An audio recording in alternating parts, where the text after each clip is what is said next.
an cheistar an uanta, cá bhuaimid an tólas a rianamid sa trasha. Is omí fointe tain, ach ceanchas na fointe is luachar a going ná EDIL nó the Electronic Dictionary of the Irish Language. Folklór líne is seo a bhfuil focail ghailge an ó shréimh sin na seanna ghailge agus ó shréimh sin na meán ghailge go príomha. Tá an bhír seo an géad leathanach anspéisiúil, focail na seachtaine.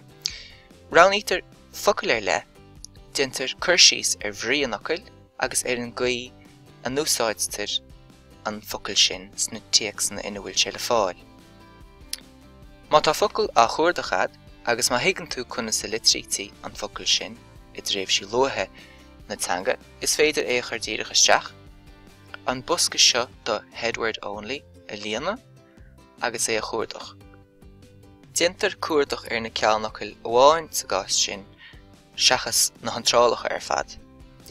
Agus feicimid in seo gur bunan Máirt agus an focail leideanna Mártas sé sin ginnintach uathe an ocail Mars agus go gcílíonn sé Tuesday nuair a chuirtir an focail Dia ribhe. Cuireamis an focail céadaoin isteach anois. An bosca seo fós líonta ach níl an focail lán.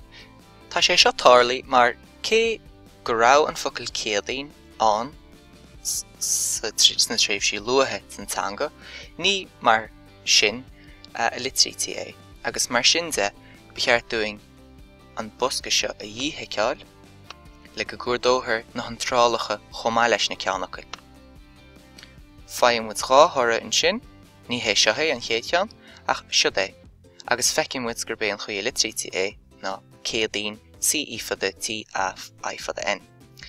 Mínítar an seothaí gur bunan é agus céad móide íon agus is féidir clicceallar sin le fáil amach cad spríleo agus feicimid faoi gha glas astrachan an ocail.